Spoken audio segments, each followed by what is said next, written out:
Hello, and welcome to Trans Radical Rationale. I'm your host, Mix Martha, and this is the series currently being ongoing. Is the reading of Hic Mullier, or the Man Woman, and Hic Ver, or the Womanish Man. Came across this pamphlet published in the 1620s during my studies of gender. Coming across the book Vested Interest, I was referenced to read this book as we look at dress codes throughout history. So in the 1960s, James, a notorious bisexual and extravagant himself, the son of the beheaded Queen of Scots, Mary, and the adoptive heir of Queen Elizabeth, who sanctioned Mary's execution. James was phobic about powerful women and about women in men's clothes. In 1620, he instructed the Anglican clergy to inveigh vehemently in their sermons against women wearing broad-brimmed hats, painted doublets, short hair, and even some of them poniards. And if pulpit admonitions fail, another course will be taken. In the same year, 1620, two pamphlets, Hic Mullier, or the Man Woman, and in rebuttal, Hic Ver, or the Womanish Man, debated the social, moral, and cultural valiances of cross-dressing. The author of Hic Mullier saw the fashion for men's clothes as a sign not of homosexuality, but of a general sexual availability. The cross-dressed woman's loose, lascivious civil embracement of a French doublet being all unbuttoned to entice signified desirability and desire. And Hic Vic, the mannish woman, gets to speak her piece and offers a strong assertion of women's rights, an assertion which is complicated rather than clarified by the fact that she offers this opinion when cross-dressed as a man. Is it to be free and verbal, then necessarily to be dressed like a man? So, disclaimer, this pamphlet was made in the 1620s. The writing is all types of different, but I suggest you follow along to understand how gender was being written about in the 1620s. Some of the words are very brutal, are very harsh, and one might consider that this was the original trans hate speech, or at least a lot more passe than, traditional norms of Twitter and YouTube comments. So I'll be reading this in the original Old Puritan. So have fun, sit back, relax. If you got YouTube Red, close the screen and just sit back and listen to Mix Martha reading Hic Mullier, or the Man Woman, then to be followed after by Hic Vic, or Hic Vic, I'm pronouncing all types of wrong, or the Womanish Man. A link about the article is in the description, and if you do some Google search, you can find it as well. Because I don't know if I have if I'm okay to share the document. But if you Google it, you can find it for free.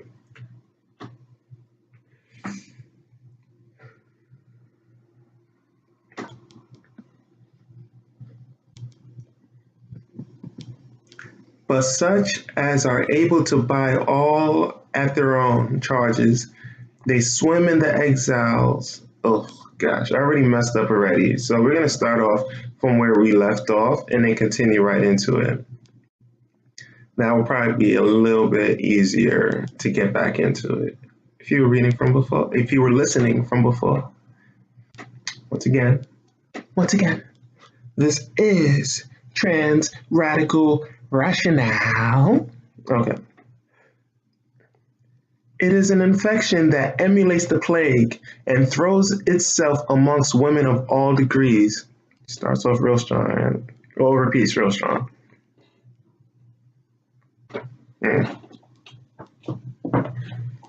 All deserts and all ages. From the capital to the cottage are some spots or swellings of this disease, yet ever more the greater the person is, the greater is the rage of this sickness. Talk about gender. Well, yeah, they're calling gender a sickness, but they're also saying that the greater the person is, the greater is the rage of the sickness. So, language at the time, disclaimer. Once, at one point, being called transgender was to be called having a mental illness. So, let's keep this in perspective of time. Yeah, so let's do our best to be as great as possible because the greater we are, the greater the rage of sickness. Like the stories of successful people as they get more and more successful to beat the dysphoria becomes stronger.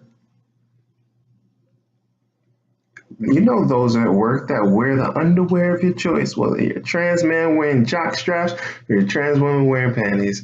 You're at work, you're getting promoted, you're on the top, and the dysphoria is just getting stronger and stronger.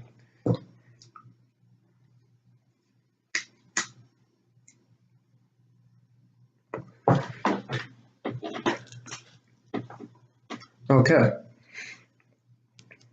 And the more they have to support the eminence of their fortunes, the more they bestow in the augmentation of their deformities.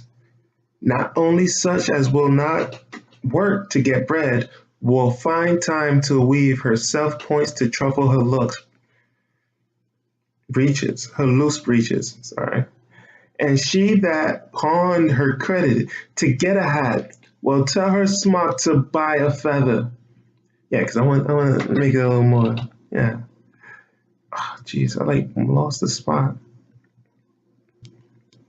Okay, let's put a little more energy into it. And she that has pawned her credit to get a hat, my favorite line, will tell her smock to buy a feather. She that has given kisses, I messed that up again. She that has given kisses to have her hair sworn will give her honesty. Will give her honesty to have her upper parts put into a French doublet. I would like to say I think that's the original binder. The French doublet is the original binder. Not laugh. She that will glue her body, no, sorry. She that will give her body to have her body deformed will not stick to give her soul to have her mind satisfied. But such as are able, so now it's part two now. But such as are able to buy all at their own charges, they swim in the excess of these vanities and will be manlike, not only from the head to the waist, but to the very foot in a condition. Man in body by attire, man in behavior by rude compliment, man in nature by aptness to anger, man in action by pursuing revenge, man in wearing weapons, man in using weapons, and in brief, it looks like in brief. Okay, remember that S's look like F's. And in brief, so much man in all things, that they are neither men nor women, instead, good for nothing.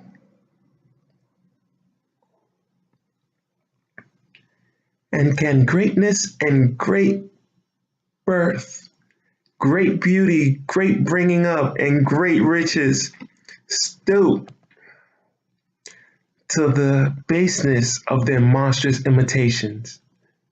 Why? What are all they when the face of virtue is disguised, more than as flyer bells on a jack? I'm assuming that's what it wrote. Okay. The F's look like S. All right. Why? What are all they when the face of virtue is disguised, more than as silver bells, more than as silver bells on a jack? Ike? An ape's coat. Oh, okay, that's the name right. Is it? Ikes and apes? I'm gonna Google that. Hold on. 1 second.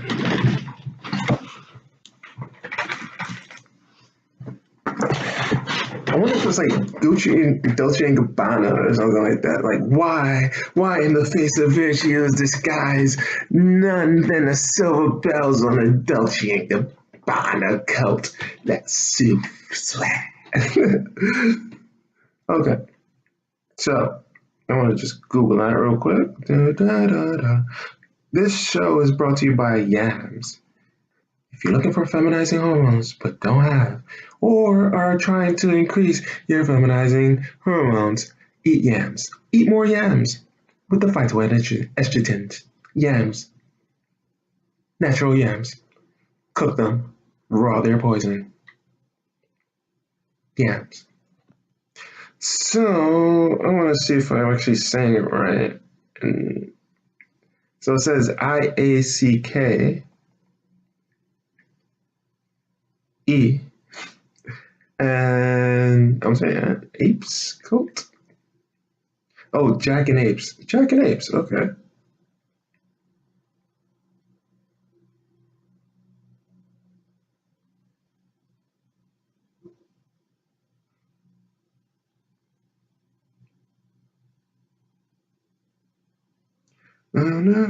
Okay, and it says upstart person applies to 15th century William de la Pope, first Duke of Suffolk, one of the first noble, richest noble, risen from the merchant class. The family used to collar and chain on their coats of arms. Oh, silver bells on a Jack and Apes coat. Okay. As this was more associated with monkey leashes, leading to the derisive nickname Jackanapes for de la Pole, yielding the insult. Later misanalyzed as Jackanapes, leading to folk etymology taking ape from monkey. The same process in misanalysis occurred for Fustian of Naples, which became Fustian Anapes, Fustian Anaps, etc. Okay. Jackanapes. It's a derogatory. 1. Obsolete, a monkey. 2. Dated derogatory, an impudent or mischievous person. All right. First recorded performance is in William Shakespeare's The Tragedy of Cymbeline. Was there e'er a man had such luck when a kite, because on Wikipedia the S are S to, so it feels like dyslexia or something. I don't know. Was there e'er a man such luck when I kissed the lack upon a cast to be hit away? I had 100 pounds on't, and then a whoreson, like a nips, must take me up for swearing, as if I borrowed mine oaths from him, and might not spend them at my pleasure. Jackanapes. Okay. So we'll start this again and take a sip. Okay. Why?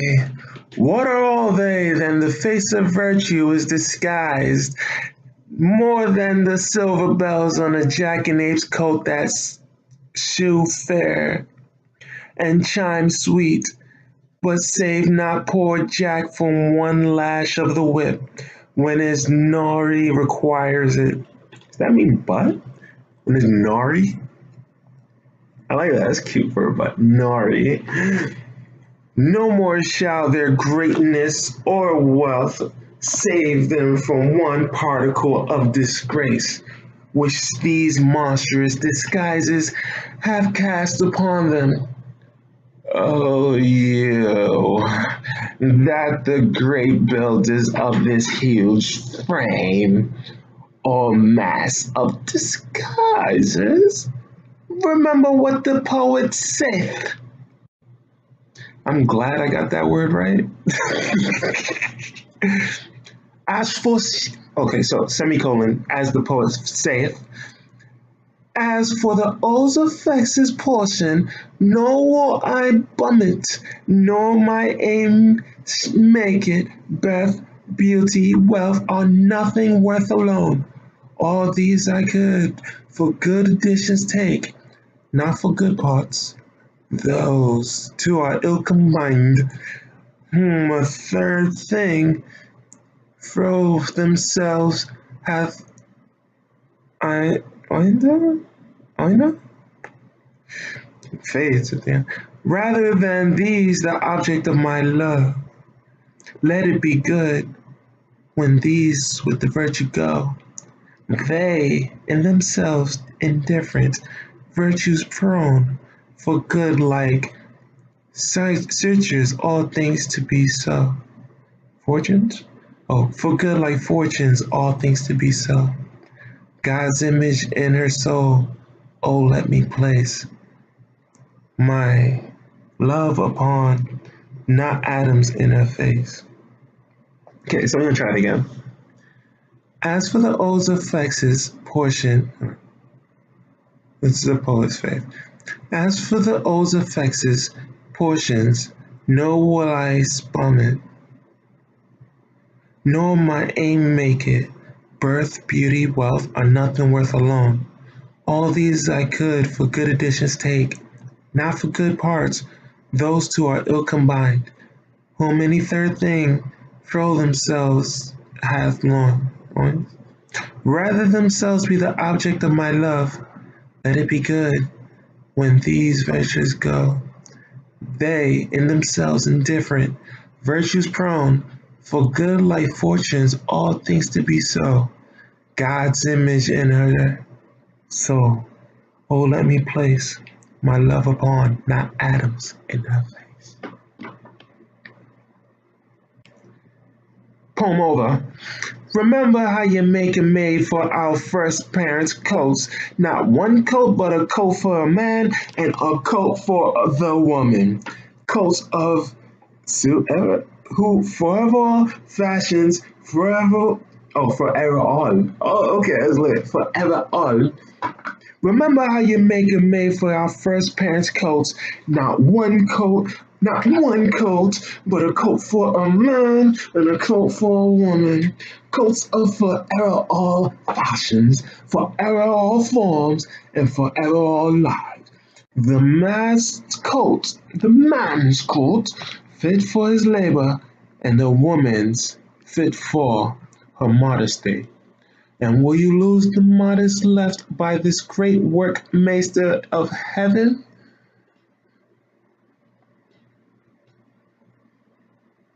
The long hair of a woman is the ornament of her face, and bashful. This word is really long. It's like HamesastneFfe. Okay. Her chief honor. The long hair of a man. The wizard for I think it's these. Theuish. A wizard for these or a murderous disposition, and will you cut off that beauty to wear the other's villainy? The Vestals in Rome wore calmly garrulous of one piece from the neck to the heel. Oh, garments. The Vestals in Rome wore calmly garments on one piece from the neck to the heel, and the sword players motley doublets with gaudy points.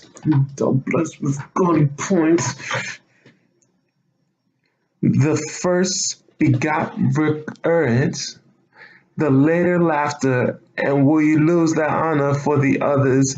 Scum to the weapon of the virtuous woman was her tears, which every good man pitied, and every valiant man honored. The weapon of a cruel man is his sword. That's not fair. Women get tears and men get swords.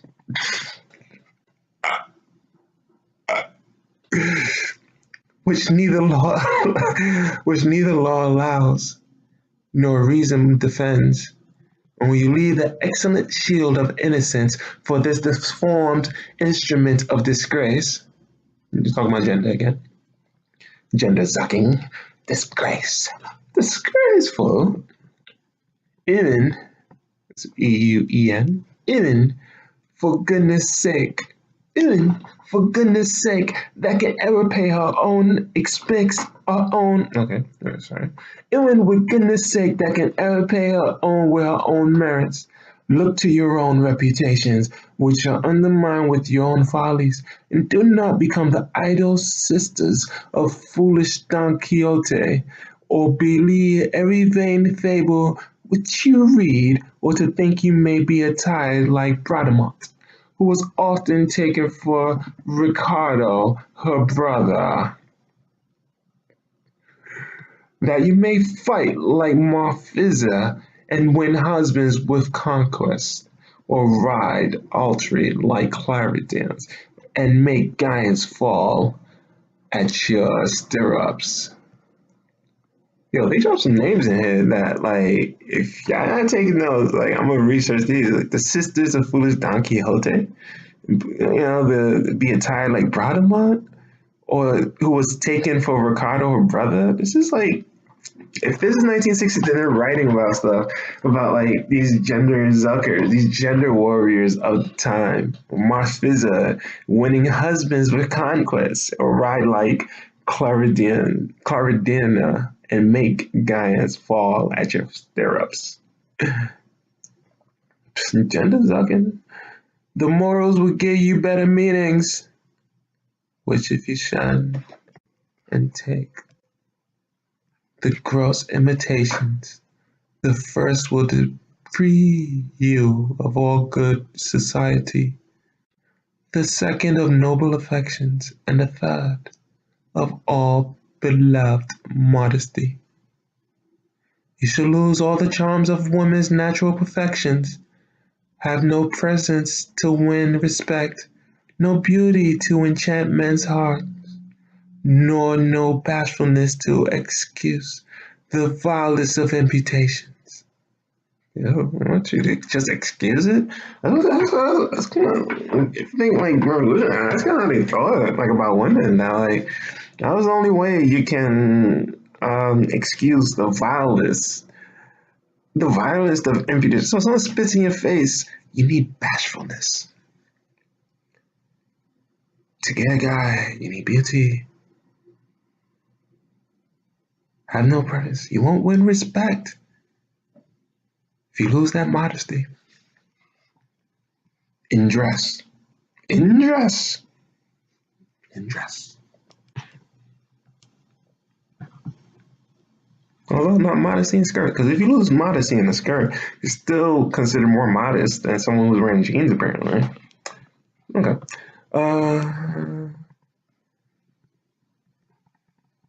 The fairest face covered with soul wizard. Oh, okay, sorry. That was an actual F. The fairest face covered with the foul wizard begets nothing but affright or scorn, and the noblest person in an ignoble disguise attains to nothing but reproach and scandal. Away then with their disguises and foul soul wizards. Foul is an actual F. And foul wizards, these unnatural paintings and immodest discoveries, keep those parts concealed from the eyes that they may not be touched with the hands. Let not a wandering or lascivious thought read in the enticing index that contents of an unchased volume. Imitate nature, and as she has placed on the surface and superficies of the earth all things needful for man's full Index the context of an ancient volume. Imitate nature, and as she has placed on the surface and superficies of the earth all things needful for man's sustenance, and necessary as herbs, plants, fruits, corn, and such like, the key ingredients to a wonderful breakfast. But lock up close in the hidden caverns of the earth, caverns, because the V's look like U's too. Like all things which appertain to his delight and pleasure. Must be about his delight and pleasure. As gold flies, it's an actual S now. As gold, silver, rich minerals, and precious stones, so do you discover unto men all things that are fit for them to understand from you. As bashfulness in your cheeks, chastity in your eyes, wisdom in your words. Actually, it might be an F. Wisdom? Sweetness in your conversation, pity in your hearts, and the general and modesty in the whole structure or frame of your uniform imposition. Oh, God. Wonderful. No. Unersal composition of your unersal concentration. That's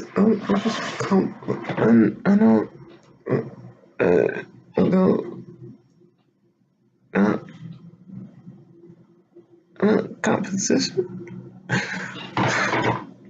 But for those things which belong to this wanton and lascivious delight and pleasure,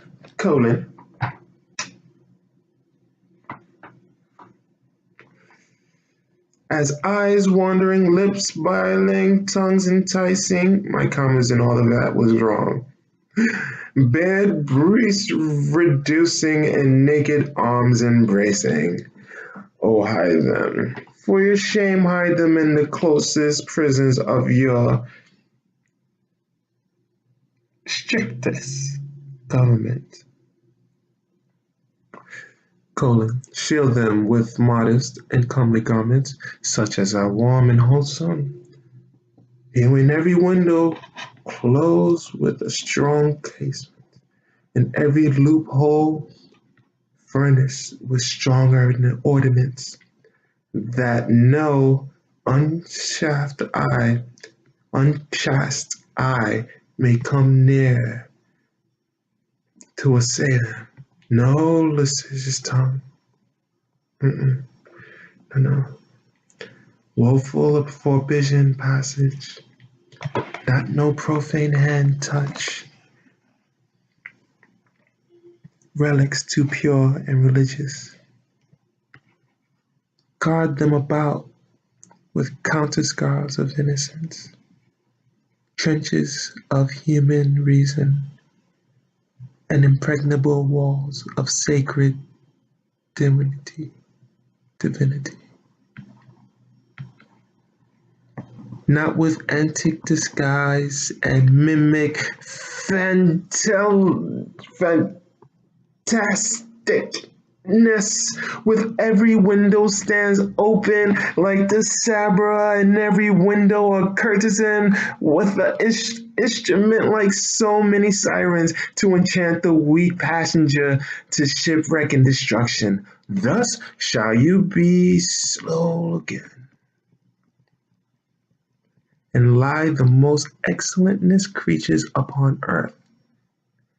Things past example, past all imitation.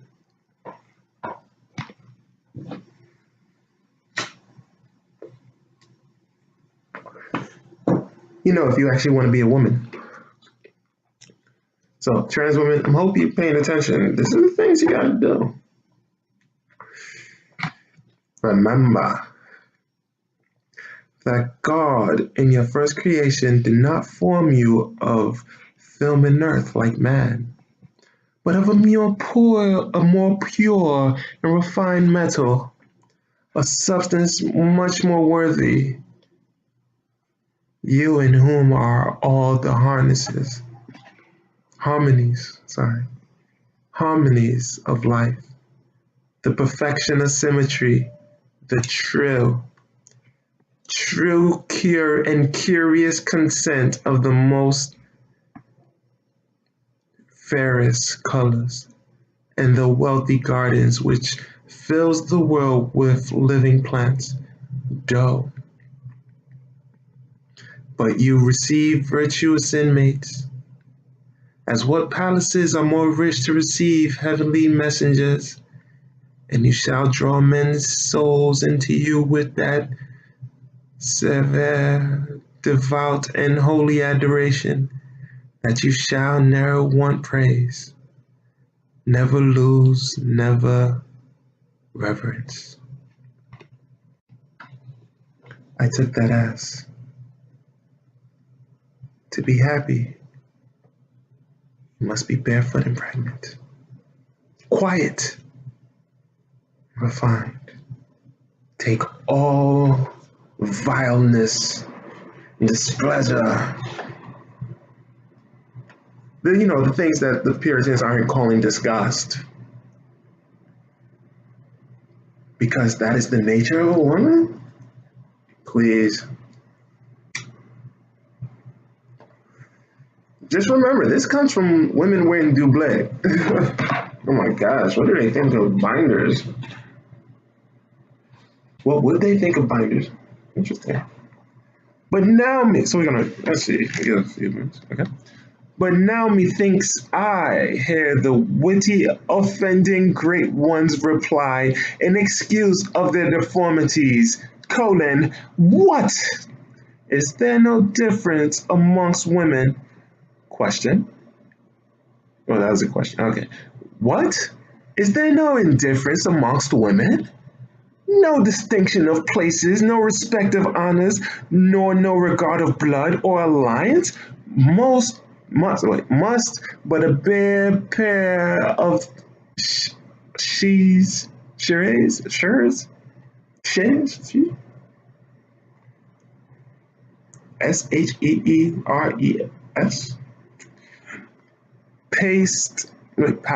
Past? Oh, golly. But between noble, okay, all right, so you can get it. No distinction of places, no respect of honors, okay, nor no regard of blood or alliance.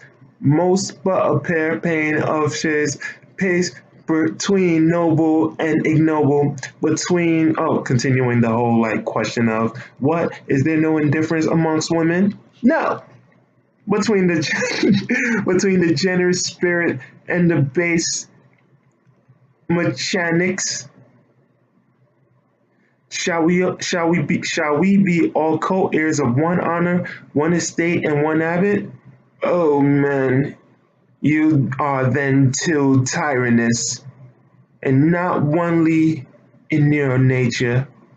Oh, that's in your. Oh, INIURE, in your, and not only in your nature, but also break the laws and customs of the wisest princes.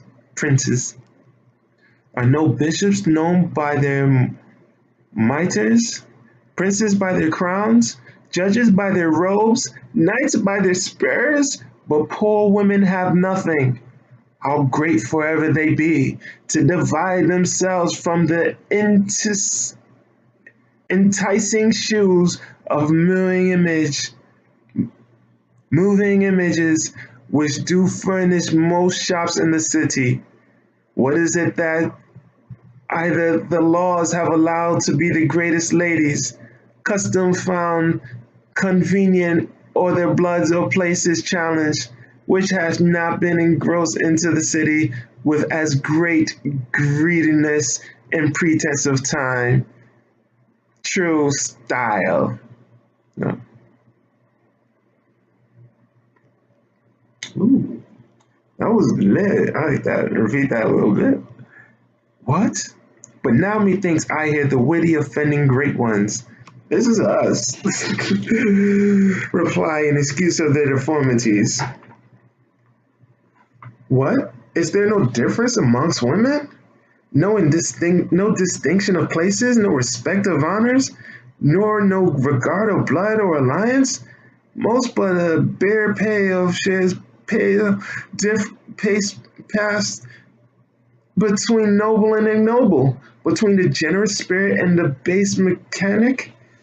Shall we be all co-heirs of one honor, one estate and one habit? Oh man, you are then too tyrannous, and not only in your nature, but also break the laws and customs of the wisest princes. Are no bishops known by their mitres, princes by their crowns, judges by their robes, and knights by their spurs? But poor women have nothing. How grateful they be to divide themselves from the ensuing shoes of moving images which do furnish most shops in the city. What is it that either laws have allowed to the greatest ladies? Customs found convenient?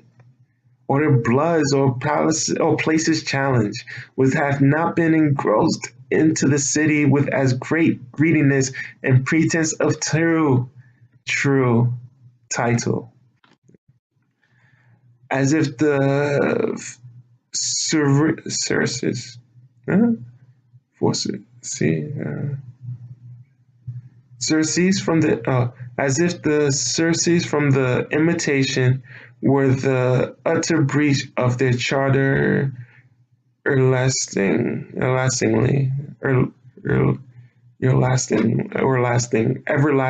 Oh, in the breach of their charter everlasting? No, not charter. Charts. Chat. No, that's not it. For this cast, these apes of the city have enticed foreign nations to their cells, and they were committing gross adultery with their gods, have brought out such unnatural conceptions that the whole world is not able to make it a Democritus big enough to laugh at their foolish ambitions. Nay, the very art of painting, which to last age shall ever be held in detestation, they have so cunningly stolen and hidden amongst their husbands, or our hoards amongst their husbands hoards of treasure, that the decayed stock of prostitution, having little other revenue, are hourly in bringing their actions of destiny against them. Detimute against them. Oh, I like that. So they start knocking the sex workers because I ain't leaving them no other choice.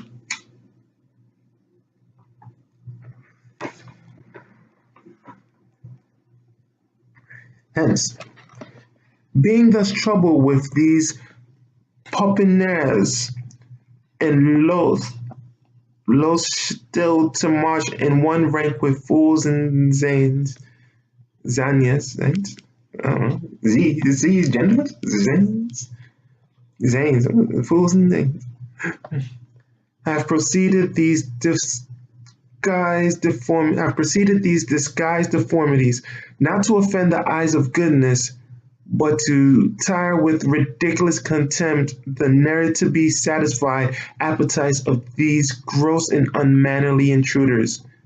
Nay, note that they mentioned intruders earlier, that like women should just accept them. Nay, look at this very last edition of disguise, this which is so full of faults, corruptions, and false quotations, this space which the duel hath laid to catch the souls of wanton women, be not as frequent in the palaces of burghers and citizens as it is either at masque, triumph, tilt yard, or playhouse. Call but to account the tailors that are contained within the circumference of the walls of the city, and footprint. Let but their hells and their hard reckoning beauteously fume together, and it be found they that raise more new foundations of this new disguise, and more modest old garments to this new manner of short base and French double, only for the use of freemen's wives and their children, in one month they have been worn in court, suburbs, or country since the unfortunate beginning of the first devilish invention. Ooh, ones like this is the end of time. Men wore skirts too.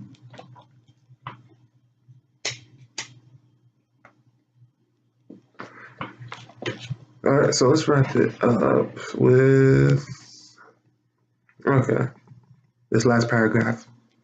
Let therefore the powerful statue of apparel but lift up his battle axe and crush the offenders into pieces, so as every one may be known by the true badge of their blood or fortune, and then these chimeras of deformities will be sent back to hell, and there burn to cinders in the flames of their own malice. Thus, methinks, I hear the best offenders argue, nor can I blame a high blood to swell when it is coupled and counterchecked with baseness and corruption.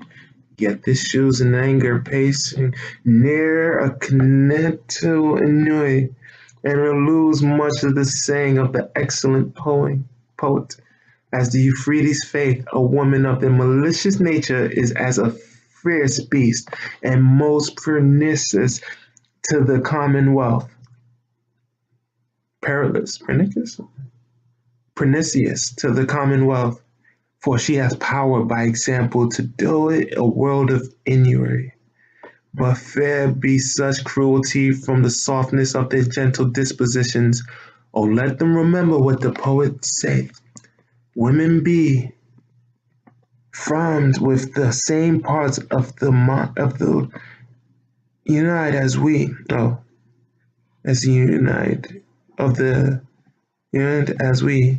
Nay, nature triumphs in their beauty's birth, and women made the glory of the earth. The life of beauty in whole simple breast, as in her fairest lodging, virtue rest. Whole towering thoughts attended with remorse, don't make their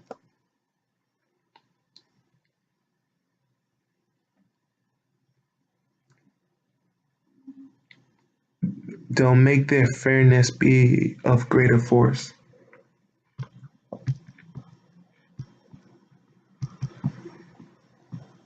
But when they thrust virtue out of the doors and give a shameless liberty to every loose passion that either their weak thoughts engenders, or the discourse of wicked tongues can churn into their yielding bosoms, much too apt to be open with any picklock of flattering or deceitful insinuation, then they turn maskers, mummers, nay, monsters in their disguise, and for they may catch the bridle in their teeth and run away with the rulers, they care not into what dangers they plunge either their fortunes or reputations, the disgrace of the whole sex, or the blot or obloquy of their private families, as according to the saying of the poets.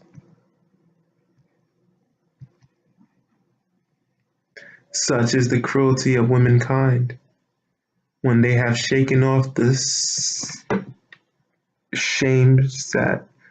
same-sex hand,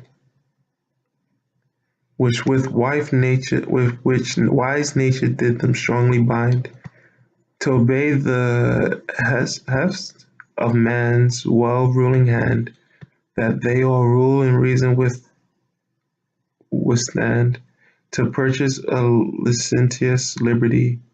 But virtuous women wisely understand that they were born so mild humility, unless the heavens them lift to lawful soar. And then it's just a scribble. Jeez, oh my goodness, this thing is so hard to read. Last paragraph, honest. To you, therefore, that are fathers, husbands, or sustainers of these new hermaphrodites, belongs the cure of this impostum.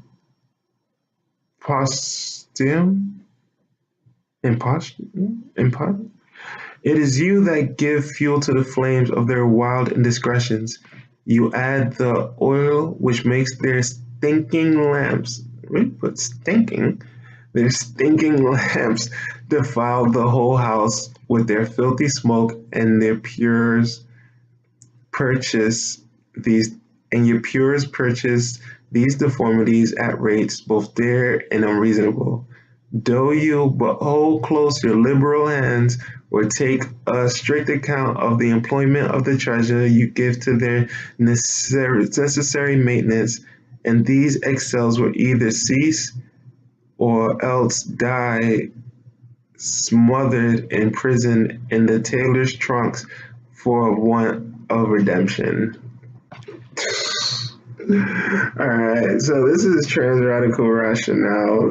It makes Martha reading Hic Mullier, or the man, woman, or, and then the reply, Evic, or the womanish man. I liked it. It was really cool. I'm starting to get it a little bit better. You know, like it's 1960. It's pretty interesting stuff. You know, like.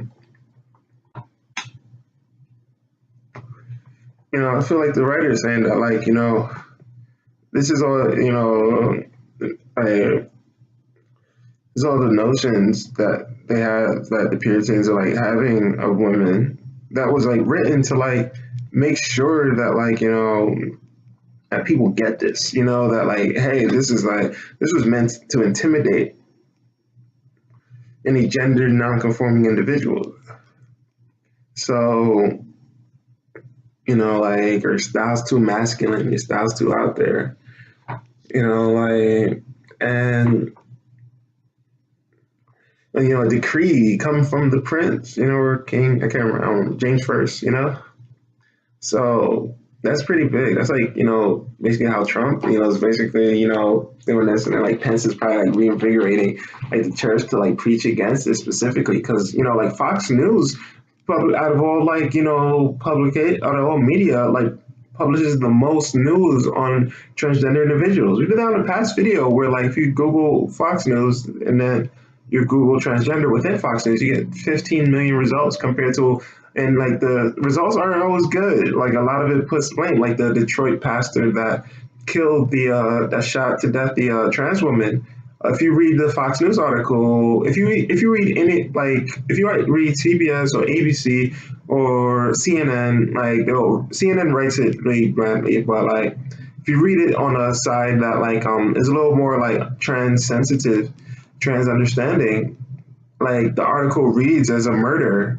But if you read on Fox News, you read it as a persecution of the pastor, that a pastor is detained, you know, for killing a trans woman. You know, that's how a lot of articles read. So this is very similar to this time, and as like, you know, it's even like the reference to sex workers, as now like sex workers are getting rights. Before it was, you know, it was the same like politicians and like that are hiring, that are telling the cops, you know, to arrest sex workers, but the same like politicians are frequenting sex workers. So like, you know what I mean? I like how they're saying that. I probably should highlight eventually. Or probably read it first. But I read it first and then so decided, well, I gotta read it again or something, because there's a little more mistakes and everything. But I like reading it like just like second time with y'all. But yeah, like how, like, take for example like the most honored women, even like in the Oscars. We just have the Oscars. Most honored women, women that can like be held in high esteem, given all this royalty and adoration. You know, if they come to a director or come to a, you know, Miramax, not just, you know, saying Miramax, but by the time, yeah, actually Miramax, yeah, like where if they came there like saying, hey, I have a script, you respect me, then they want to get their script even looked at. You know, they'll look at the scripts of lesser people, you know, rather than the script of a woman that they adore so much. You know, if you look at it like in politics, you know, where like Condoleezza Rice, you know, gets called Condi, you know, instead of Condoleezza Rice. I love the name Condoleezza Rice, you know, but like, you know, men are like being like allowed to be called like their actual name, you know, unless they tell you that's their nickname or anything like that.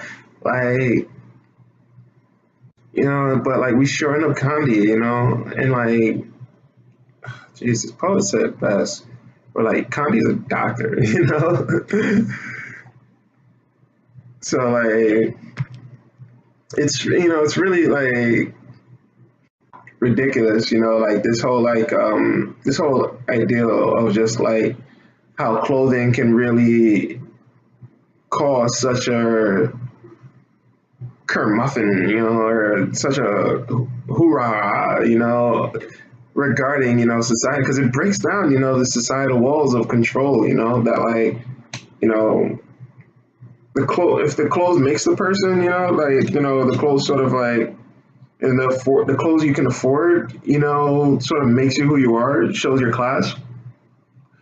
But when you cross gender lines of clothing, it changes up a bit what that class is,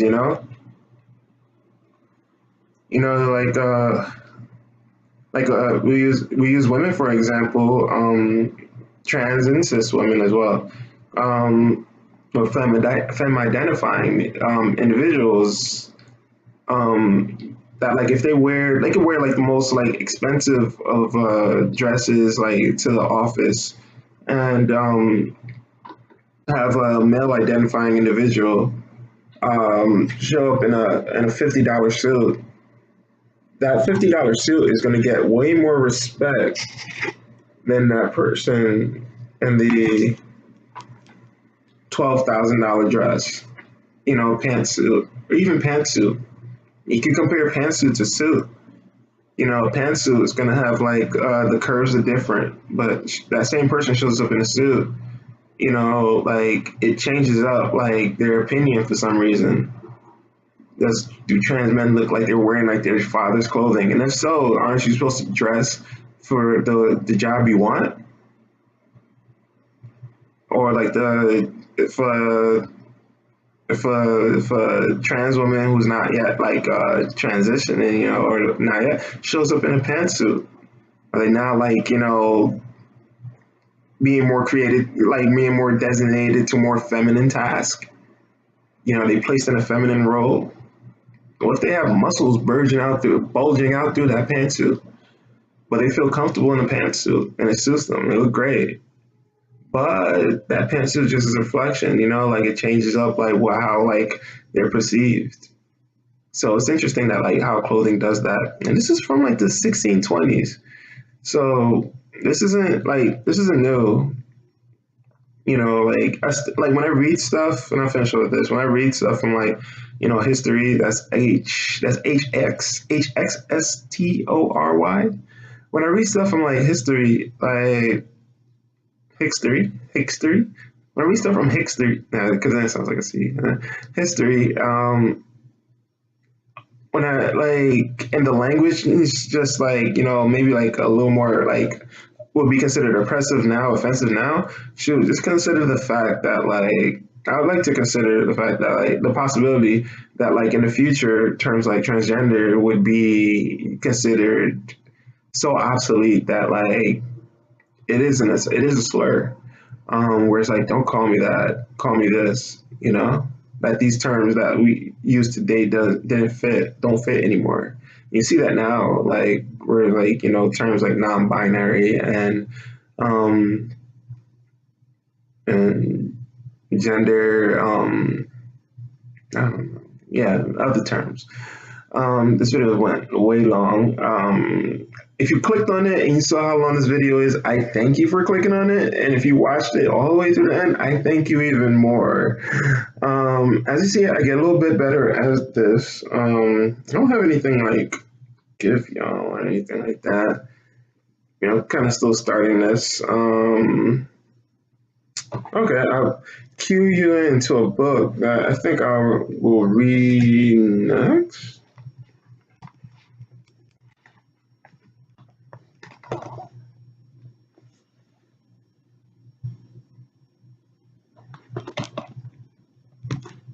Actually, I might not read it next. Oh, shoot. Actually, I will. I'll give you like what I just got in the mail. In the postage. I'll see postage. Continue to gender improve your language. Got this in the postage. Ta-da! Volume 3 of Transmetropolitan. Yes. By Warren Ellis, Dandrick Robinson, and Rodney Ramos. Transmetropolitan, Year of the Bastard. Yes. I like to get these. I get these like every like now and then. Like, when I order it like and then like get it like way later, but like I'll read it and then like marinate on it for like a while and just like it's like a little treat. So this is volume 3, so I have more treat to go. And I always recommend it. I recommend Transmetropolitan. It's really what started me on this journey of trans research, of gender research, of this torn knowledge, and then trying to get the information out. As Spider Jerusalem, Transmetropolitan. As Spider Jerusalem once said, if you have information, you want to get it out, it's like a bullet. If you go, you load in and aim. If you have one true bullet and you aim it just as true as you can, you will hit your target. You can make the most out of that one bullet. Think of that when it comes to like journalism or publishing anything. If you just aim it just right, you can do great with it. Waste no time, gender zuckers. No time like the present. Peace. This is MX Martha signing off. I don't have a sign off yet. I don't know. Oh, wishing you the best pink and blue hues. Yeah, I like that. A group member said that at the groups, so like, I want to take that. Wishing you the best pink and blue hues. Deuces.